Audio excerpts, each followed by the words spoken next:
சொல்றேன். இந்த இடத்துல ஒரு வந்து சாட்சி சொல்லுவேங்களா நான் நினைக்கவே இல்லை. திடீர்னு தான் நேம் கொடுத்தேன். ஆனாலும் இது கத்துடைய அனாதி தீர்மானம். நம்ம சீக்கிரமாவே சர்வீஸ் வந்துட்டோம். உள்ள வந்து உட்காரதுக்கு அடுத்து வச்சுதா இந்த இடத்துல ஒரு சாட்சியாக இருக்கிறதும் அவர் தெரிவி செய்திருந்தார். ஸோ நான் நிற்பதும் நிர்மூலமாக இருப்பதும் அவருடைய சுத்தத்திற்கு இந்த கடந்த 2 மாதமா வந்து பலவித சிக்னஸ் எனக்கு ஏற்கனவே வீசிங் உண்டு. ஸோ நவம்பர் 3 அன்னைக்கு வந்து சிவியரா வீசிங் ஆரம்பிச்சது. ரெகுலராக யூஸ் பண்ற மெடிசின்ஸ் நெபுலைசர் எது வச்சாலுமே வந்து அரெஸ்டே ஆகாத மாதிரி இருந்தது. என்னால் மூவ் பண்ணவே முடியாது. மூவ் பண்ணாலே வந்து பிரெத்லெஸ்னஸ் வந்துடும், காஃப் வந்துடும். காஃப் வந்துருச்சுன்னா மேலே போன மூச்சு கீழே இறக்காது. அந்த மாதிரி என்னால் ஹோல்ட் பண்ணவே முடியல, மூச்சு விட முடியல. ஸோ லங்ல மேஜர் ப்ராப்ளம் இருக்கும் அப்படின்னு சொல்லி நானும் பயந்துட்டேன். ஏன்னா எங்கள் அப்பாவுக்கு வந்து லங் கேன்சர் இருந்தது. அதனால தான் அவங்க பண்ணிட்டு போனாங்க.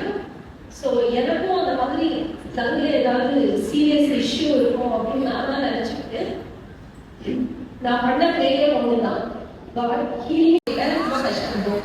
ஸோ அதனால தான் வந்து என்னை வந்து ஸ்பெஷலிஸ்ட்டை போய் பார்த்துருங்க அப்படின்னு சொல்லி ஒரு பல்மனாலஜிஸ்ட்டை ரெஃபர் பண்ணுவாங்க. ஸோ அவங்க போய் பார்ப்போம். ஸோ அவங்க சிவியர் ஹைடோஸ் மெடிசன்ஸ்லாம் கொடுத்து ஒரு 1 மந்த்துக்கு மெடிசன் ப்ரிஸ்கிரைப் பண்ணி கொடுத்தாங்க. அதுக்கப்புறம் ஒரு 2 வீக்ஸ், எக்ஸாக்டாக 2 வீக்ஸில் வந்து I was able to run and walk and do all my work. ரொம்ப நார்மல் ஆயிடுச்சு. ரொம்ப சந்தோஷமா இருந்தது, ஹாப்பியா இருந்தது. நிறைய பேர் அந்த டைம்ல எனக்கு ப்ரேயர் பண்ணாங்க. எல்லா ஃபெலோஷிப்ல இருந்தோம், சண்டே ஸ்கூல்ல இருந்தோம். நான் சண்டே ஸ்கூல் டீச்சரா இருக்கேன். சண்டே ஸ்கூல்ல எல்லாருமே வந்து ப்ரேயர்ல என்னை ரொம்ப காட்டினாங்க. எப்போ ஃபோன் பண்ணி என்னை விசாரிப்பாங்க. ஸோ அப்படிப்பட்ட கரிசனையான ஒரு சர்ச் ஃபெலோஷிப் கிடைச்சிருக்கிறது கல்வி ஸ்கூலுக்கு. ஸோ அந்த எபிசோட் முடிஞ்சது. ஒரு ஃபியூ டேஸ், ஒரு 1 வீக் கேப் இருந்துச்சு. அதுக்கப்புறம் வீட்டில் வந்து 2 பேருக்கு ஃபீவர் கிடைச்சு, என்னோட டாக்டருக்கு அந்த மாதிரி ஃபீவர் வந்தது. ஸோ அவங்க சொன்னது கையில் இருக்குது, காலில் இருக்குது, நாங்கள் ஹை ஃபீவர் ஆச்சு. ஸோ டாக்டர்கிட்ட போய் இன்ஜெக்ஷன் போடுறோம்.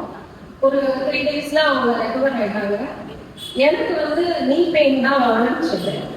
அதுக்கப்புறம் அது ஸ்ப்ரெயின்னு நினச்சிட்டேன் நான். ஏன்னா அந்த மாதிரி தான் இருந்தது. காலை மடக்க முடியல, ஸ்ட்ரெச் பண்ண முடியல, எதுவுமே பண்ண முடியாத இருந்தது ஒரு கால்.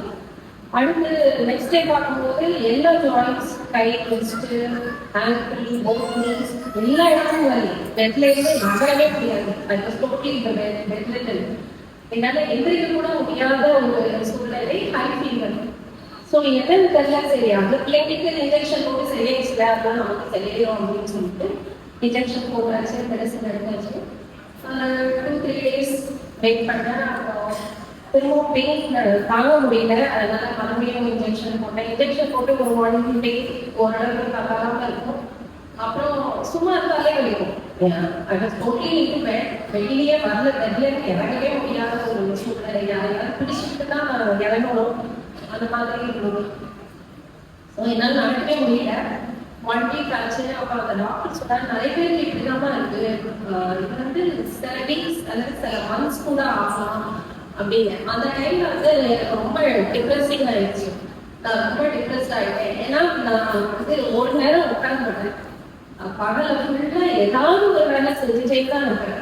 அப்போ வந்து எனக்கு ஃபோன் பண்ணுறவங்க சொல்லுவாங்க, இத்தனை நாள் மூடி உடச்சிட்டு கொஞ்ச நாள் ரெஸ்ட் எடு, பெட்ல இருந்து ரெஸ்ட் எடுத்து ஒரு ரெஸ்டிங் ஃபேஸாக நினச்சிப்போ அப்படின்னு. ஆனால் அதை கேட்க நல்லா தான் இருந்தது. ஏன்னா நல்லா தூங்குவேன். எனக்கு பெட்லேயே விளக்கி சாப்பாடு எது வேணும், ஒரு சூஸ் தூங்குறது எல்லாமே வந்துடும். நல்லா தான் இருந்தது. பட் என்னால் ரெஸ்ட் பண்ணவே முடியல. எத்தனை நாள், ஃபியூ மந்த்ஸ்ன்னு சொல்கிறாங்களே, அப்படி எக்ஸ்டெண்ட் ஆகிருக்கும் அப்படின்ற மாதிரி பயம் இருந்தது. காலையில் நல்லா நீங்கிடுச்சு. 2 வீக்ஸ் ஆச்சு, 3 வீக்ஸ் ஆயிடுச்சு. ஆக்சுவலாக ஃபுல்லாக வீக் போய் காலை ஊனவே முடியாது.